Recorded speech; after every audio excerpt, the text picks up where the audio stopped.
Hey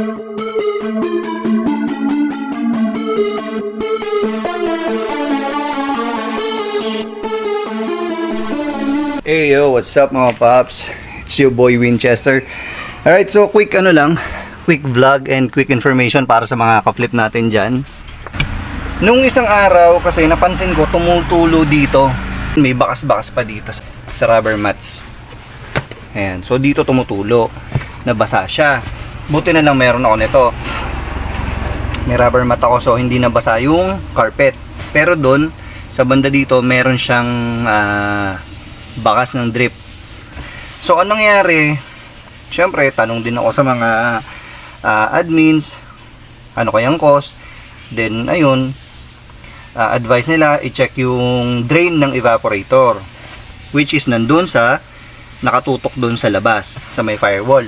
So inopen ko yung hood, check natin yung evaporator drain.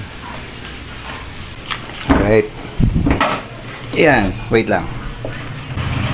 Okay, ito yung engine bay ko. Sa mga hindi nakakaalam or meron pa rin hindi nakakaalam kung nasan yung evaporator drain natin, ayan, ayun kung nasaan yung green na hose. Lagyan natin ng flash. Ayan, yan siya.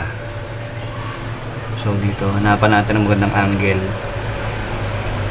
Kaso wala talaga magandang angle. Ito, ayan, yung drain ng evaporator mga paps. So ang ginawa ko, tinanggal ko muna yung hose, tapos gumamit ako ng alambre para masundot ko yung mismong drain ng evaporator. Wala yung hose ha, tinanggal ko yung green na hose na yon, yung garden hose. So kumuha ko ng alambre, siguro ito mga kulang-kulang 2 dangkal. Tapos ginawa ko doon sa dulo ng alambre, binaliko ko yung dulo para masundot ko ng maayos.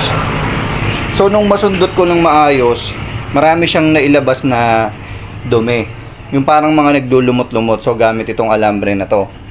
Yan, nakaganyan lang yung dulo.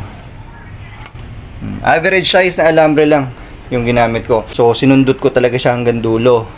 Dahan-dahan lang naman. So after nun, marami siyang inilabas na tubig. So ibig sabihin marami siyang na-stuck na tubig doon sa loob ng evaporator or doon sa drain ng evaporator. So sa dami ng ng tubig na na-stuck sa evaporator drain, kapag gamit yung aircon, so umaapaw. So nagmo-moist doon sa loob, ang tendency tumutulo siya doon sa may likod or sa may loob, sa may ilalim ng evaporator case. Buti na lang may rubber mat. Hindi iwasang mabasa yung carpet. So ayun lang. Para sa mga nakaka-experience na nababasa doon sa may passenger side yung carpets nila, isang cause yun yung barado yung drain ng evaporator. And then isang cause din yung madumi yung loob ng wiper cowl.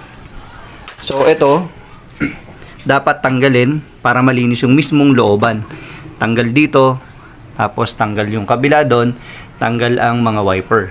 Tapos ito, naka-clip lang naman yan, yung mga yan. Ito, naka-clip lang to. Tapos ito, hugot na to.